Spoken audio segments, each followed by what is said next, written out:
दबाओ बटन, दबा दो बटन, ऊपर हो जाएगा। चला मोहम्मद भाई। अरे नहीं, क्या दिल्ली का पवन बंदूक में मैगजीन भर के रील बना रहा था। उसे लगता है कि जो ट्रिगर है वो लॉक होगा, ट्रिगर दबाता है बट गोली चल जाती है, ट्रिगर लॉक नहीं होता है। पवन भाई इंस्टा रील की शोबाजी के चक्कर में अपनी जान गवा बैठे। खैर भगवान हो सके तो उनकी आत्मा को शांति दें।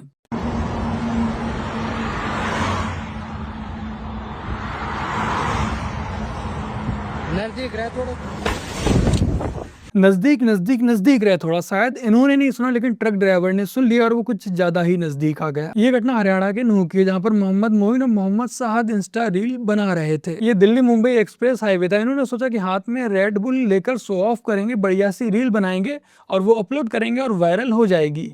खैर रील तो वायरल हो गई बट अब ये नहीं रहे। फिलहाल इस समय इनकी गलती तो है ही, लेकिन जो ट्रक ड्राइवर था उसका भी ध्यान कहीं और था। वो शायद सामने नहीं देख रहा था, वो भी शायद फोन में बिजी था, या फोन अपने बराबर में बैठे कंडक्टर या जो भी होगा उसे दिखा रहा होगा, तो उसकी भी गाड़ी अलग दिशा में चली गई। बट मैं ये नहीं कहूंगा कि इन लोगों की भी गलती नहीं थी। मैं अंत में यही कहूंगा कि भाई ऐसे रील मत बनाओ, थोड़ा सा अपनी सुरक्षा का ध्यान रखो।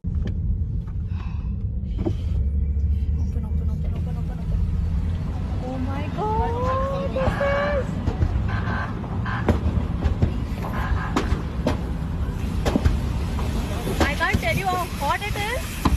Come on, close the window.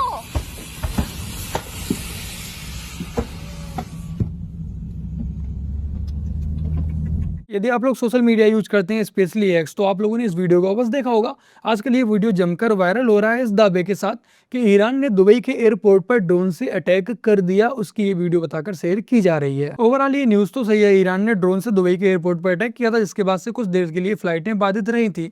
लेकिन ये जो वीडियो शेयर की जा रही है, वीडियो 2020 की है, उस समय की, जहाँ इंडस्ट्रियल एरिया में आग लगी थी। तो आज एआई के समय में, स्पेशली युद्ध के समय में, आप लोग फर्जी वीडियो शेयर करने से और फर्जी वीडियो को रियल समझने से बचें। थोड़ा सा शेयर करने से पहले एक बार खुद से जांच पड़ताल कर लें, या उस वीडियो का या उस ट्वीट का लिंक कॉपी करके ग्रुप में डाल के आप खुद से फैक्ट चेक कर सकते हैं। बाकी का ये अब आपको एक रियल बात सही वीडियो दिखाते हैं जो कि अफगानिस्तान की है।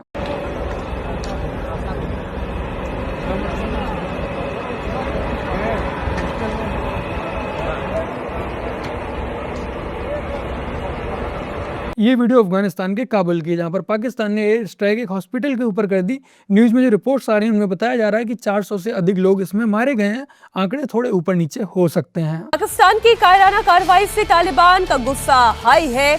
मुनीर की एयरफोर्स ने काबुल में 2000 बेड के एक अस्पताल पर बम बरसा दिया, जिसमें 400 लोगों की जान चली गई, 250 से ज्यादा लोग घायल हो गए। खैर अब इस घटना के बाद से हमारे देश में रह रहे गाजा प्रेमी, फिलिस्तीन प्रेमी और ईरान प्रेमियों को अफगानिस्तान में जो मारे गए मुस्लिम्स हैं वो नजर नहीं आ रहे हैं। और ऐसा इसलिए कि अफगानिस्तान में जो मुस्लिम मारे गए उनके लिए ये लोग आंसू इसलिए नहीं बहा रहे हैं क्योंकि उन्हें मारने वाला एक इस्लामिक देश ही है, पाकिस्तान ही है।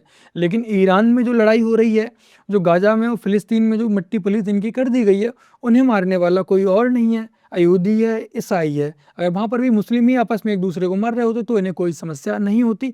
इन्हें ये बात नहीं पच रही है कि एक अयूदी देश, एक ईरान हमारे मुस्लिम देशों को कैसे पीट रहा है, कैसे उनकी पुंगी बजा रहा है।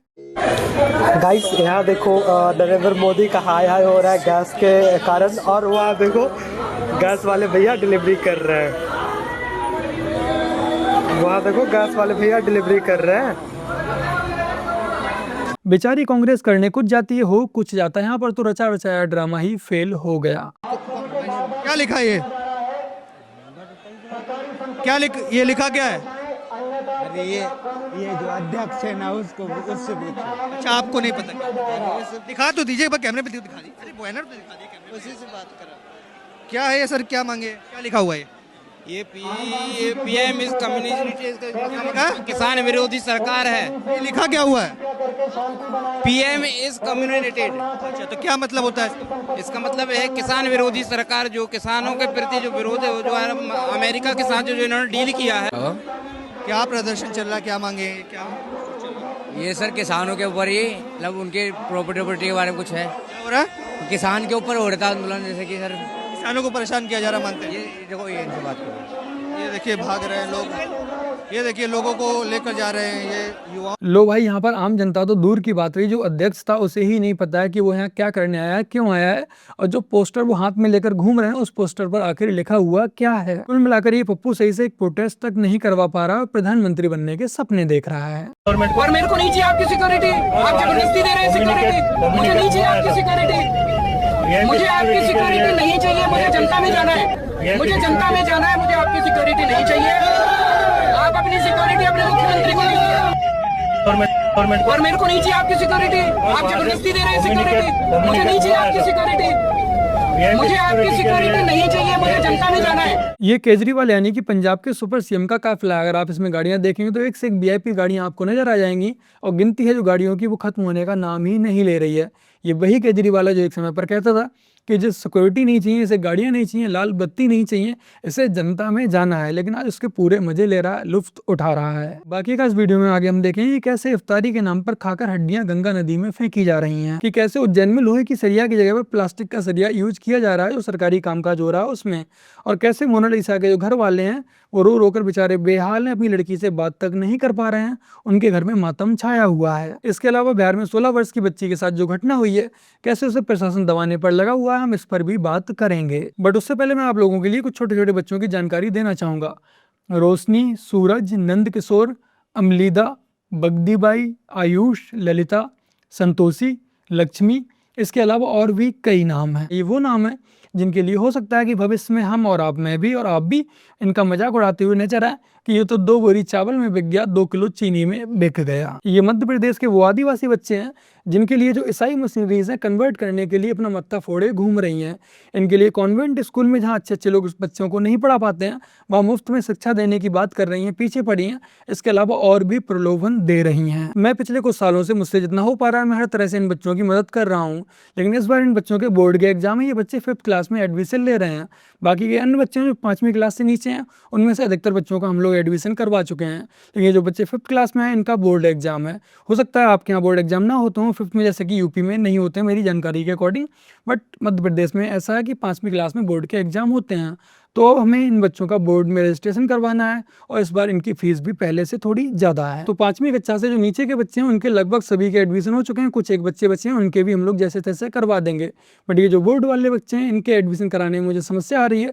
लगभग 15 से 20 बच्चे हैं जिन्हें हम कंटिन्यू पढ़ाते हुए आए हैं, अब ये बोर्ड एग्जाम में आ चुके तो इनके एडमिशन में थोड़ी ही समस्या आ रही है। इन बच्चों का जो खर्चा होगा वो लगभग 1.5 से 2 लाख के आसपास होगा। इनकी पूरी फीस, स्कूल की ड्रेस, साथ में जो इनकी किताबें, वो सारी चीजें इनमें निबट जाएंगी 15 से 20 बच्चों की। आज से 6 वर्ष पूर्व मैंने अरावली पर्व श्रृंखला में जो वनवासी गांव है वहां पर शिक्षा की जोत लगी थी। उसमें से कुछ बच्चों का हमने दस्तावेज बना के सरकारी स्कूलों में एडमिशन करवाया, कुछ बच्चों का सरस्वती शिशु विद्या मंदिर में प्रवेश करवाया। जिन बच्चों का सरस्वती शिशु विद्या मंदिर में प्रवेश करवाया था भी उन्होंने 4th क्लास की एग्जाम दी है, उनका 5th क्लास में एडमिशन होना है। अप्रैल में इनकी आपको पता है न्यू क्लासेस लग जाती है, तो इनका एडमिशन इसी समय में होना है अगली क्लासों में। सबसे ज्यादा चिंता है 5th क्लास में जाने वाले बच्चों की। अगर हम इनका एडमिशन नहीं करवा पाए तो हमें दूसरे स्कूलों में एक कक्षा पीछे इनका एडमिशन करवाना पड़ेगा, या फिर इसमें से कई बच्चे जो है वो अभी स्कूल जाना ही छोड़ देंगे। तो मैं नहीं चाहता हूं कि इन बच्चों के साथ ऐसा हो, इसलिए आप सभी से निवेदन करता हूं अगर आप सक्षम हैं तो आगे आकर हमारे इन बच्चों को एजुकेशन के लिए अडॉप्ट करिए।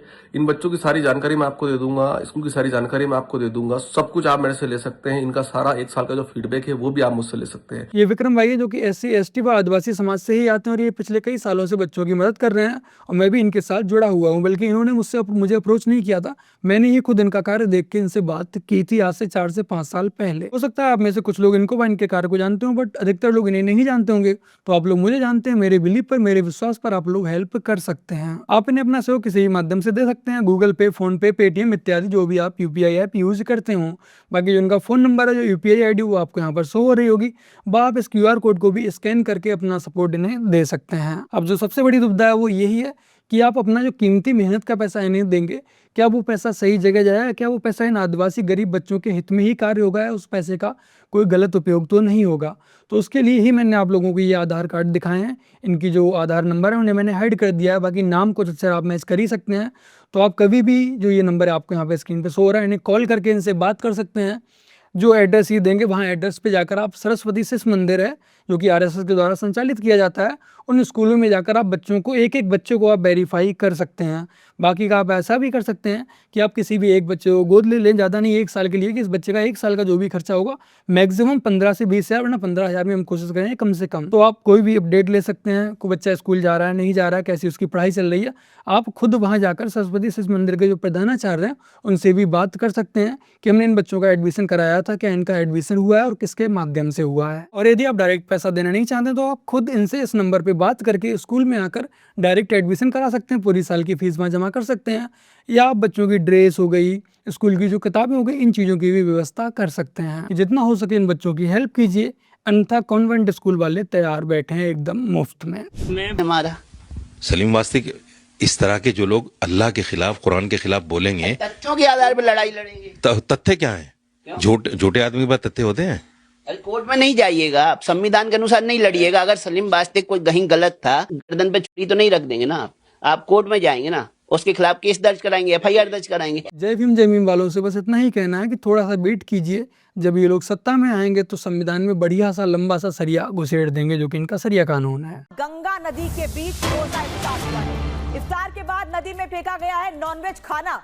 गंगा में नाव पर आयोजित की गई इफ्तार पार्टी, और इफ्तार पार्टी के बाद जो बचा हुआ नॉनवेज खाना था, नॉनवेज सामान था, उसे गंगा जी में ही फेंक दिया गया। वाराणसी में रोजेदारों ने गंगा नदी में बैठकर इफ्तारी खाई और जो हड्डियां थी वो गंगा नदी में फेंक दी। फिलहाल पुलिस ने इन्हें गिरफ्तार कर लिया है।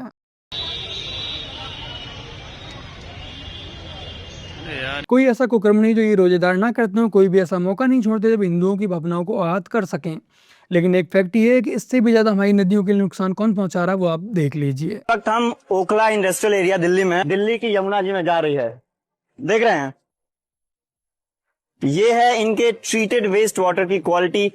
करोड़ों रुपए गवर्नमेंट टैक्स पेयर्स की इसमें लगा रही है ताकि यमुना की स्थिति, रिपोर्ट्स में गाइडलाइंस को फॉलो कर रहे हैं ऑलमोस्ट। जिस वीडियो में रोजेदार थे उन पे सही कार्रवाई हुई, मैं बिल्कुल भी उन्हें सपोर्ट नहीं कर रहा हूं, और अच्छे से कार्रवाई होनी चाहिए थी और लंगड़ा के इनका चलता हुआ वीडियो आना चाहिए था। लेकिन उससे भी ज़्यादा जो पॉल्यूशन करता है, जो हमारी नदियों को बेकार करते हैं, वो फैक्ट्री मालिक करते हैं, जो कि अपने पानी को बिना फर्टिलाइज करे सीधे ऐसे ही नदियों में छोड़ देते हैं।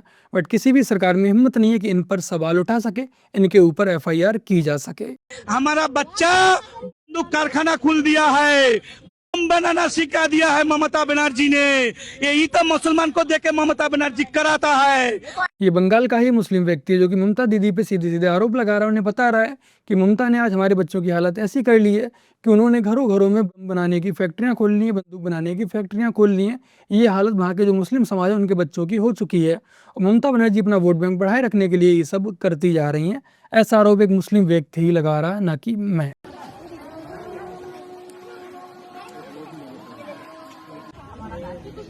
अबुल फजल एनक्लेव ओखला के इलाके में है। आज हम लोगों ने यहाँ पे 3:30 बजे से लेके एक प्रोग्राम चालू रखा ताकि देश और दुनिया में जो माहौल है उसके बारे में हम लोग अपने अंदर दर्दमंदी पैदा कर सकें।